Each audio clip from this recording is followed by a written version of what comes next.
first question, and it's from Reed Wilkins. Reed, as soon as your microphone is active, you can go ahead. Hi, Ethan. Can you hear me now? Yeah, I can hear you. Got me? Okay, sorry about that. Good to see you. Thanks for doing this. No problem. Last summer, a big storyline for you was an increased, commitment to staying in shape and doing all the right things, and it led to you having a very good year. How do you contrast last summer or compare it with this sort of unexpected off season and the unusual timing of it? Were you able to satisfy everything you wanted to achieve in terms of keeping everything rolling from last off season? Yep, absolutely. I still had that same mindset to just prove myself every day. When I was back home, I was very fortunate to have ice and a good training facility. So, I just got a program from Edmonton and just, grinded every day just to stay in shape and work on whatever I could. I had a lot of time and lots of ice. So, I feel really good and just try to keep the same mindset. Next question, Jim Matheson. Jim, as soon as your microphone is active, you can go ahead. Ethan, you mentioned about getting ice early. A lot of players did not do that unless they were living in Europe. Did you consider yourself fortunate, considering a lot of Canadians weren't able to get to the ice as much? And the other question is, well, how much different will this be actually playing playoff games as opposed to games in regular season, and you haven't played any playoff games? Yeah, very fortunate to get ice. I just try to take advantage of it.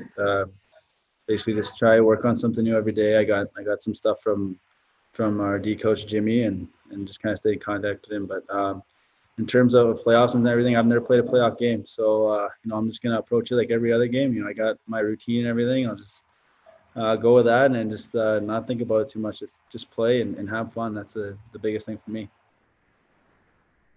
Next question will be Tony Brar from Oilers TV. Tony, as soon as your microphone is ready, go ahead. Hey, Ethan, hope you're well. Just a question regarding this past season here. It's been well documented that you've made a lot of physical changes, but maybe give us a contrast or the differences of how you conducted yourself, maybe mentally or asking more questions around the locker room. Just maybe kind of give us some input on what you maybe did differently this past season. Honestly, the biggest thing was just my focus. Like each day, coming to the rink, just kind of having a plan of what I wanted to do.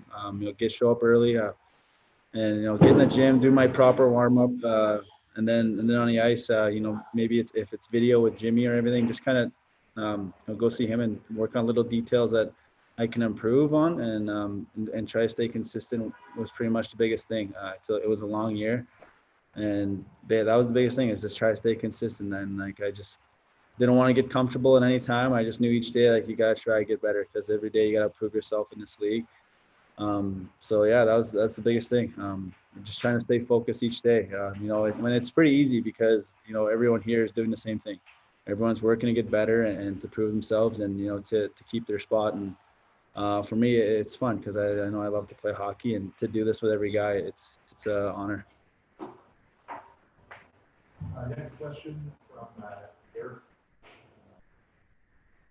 Next question from Derek Van Diest. Go ahead, Derek, as soon as your microphone's unmuted. Go ahead.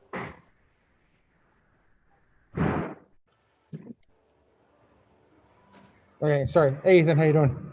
Hey. I guess I just wanted to ask you, during the pause, there was a lot of, social issues that have come up, obviously with the Black Lives Matter movement and other things, and teams looking at changing their nicknames for some teams. I just wonder if you had a thought on all that, on everything that was going on, and how closely did you pay attention to some of those things that were going on? And, that includes the things that came up with junior hockey, with the bullying and stuff like that. I try to read as much as I can and try to educate myself on most of it. But I wouldn't say too much on it, because I don't want to say the wrong thing. But I try to support everything as much as I can, because it's important. Everyone's equal and deserves a chance in this world. There's lots of opportunities out there. So I think it's very important, and it was very awesome to see. Next question from Jim Matheson. Jim, as soon as your microphone is active, you can go ahead. A couple of things, Ethan. How difficult is it to check Patrick Kane? And the other question I have from you, are you looking forward to an exhibition game against Calgary, since those two teams do not like one another? Yeah, definitely. Playing a player like Patrick Kane, it's pretty cool. You want to play the best players. You want to compete and just test yourself. And for us, Chicago gave us a rough one this year, so it's definitely a good test for us, and it's a good chance for us to prove that we're the better team. And yeah, so it'll be good. And then Calgary, I don't think it gets more intense for an exhibition game. So it'll be interesting. I'm looking forward to it. Next question from Mark Spector. Mark, as soon as your microphone is active, you can go ahead. Thanks, Ethan. Back to that other question. You came up in the Western League and all through Western Canada. I'm sure that you found some racism along the way, being a Indigenous guy. I get it. You're young, and your voice probably isn't going to be as loud as it might be in a few years. But you play on a pair with Darnell Nurse. You guys are both probably good spokesmen for something like this. Do you see a role as a young Indigenous hockey player in the National Hockey League? You're having success now. Is there a role waiting for you somewhere out there, Ethan, to stand up and to make some change? Absolutely. I know when I feel like time is right, I'll use my voice. But like I said, right now it's just about earning my spot and just working hard and to just prove myself each day. Not get comfortable, try to get better each day. We want to win here, and I think that's the most important thing. You can be a good player in the league, but if you don't win, it doesn't do you any justice. So that's my biggest focus right now. Is I want to do as much as I can to help us win. But in junior, in terms of racism and stuff, I didn't really face a whole lot. You get maybe some comments from a few guys but at the same time, those guys aren't educated. They don't know. They didn't know what they're doing. And when you actually tell a guy, hey, don't say that or this, and they actually kind of get scared or they feel bad, and then you tell them why, and then they get educated and they don't do it again. So I think it's just about educating people, and people willing to listen is the biggest thing.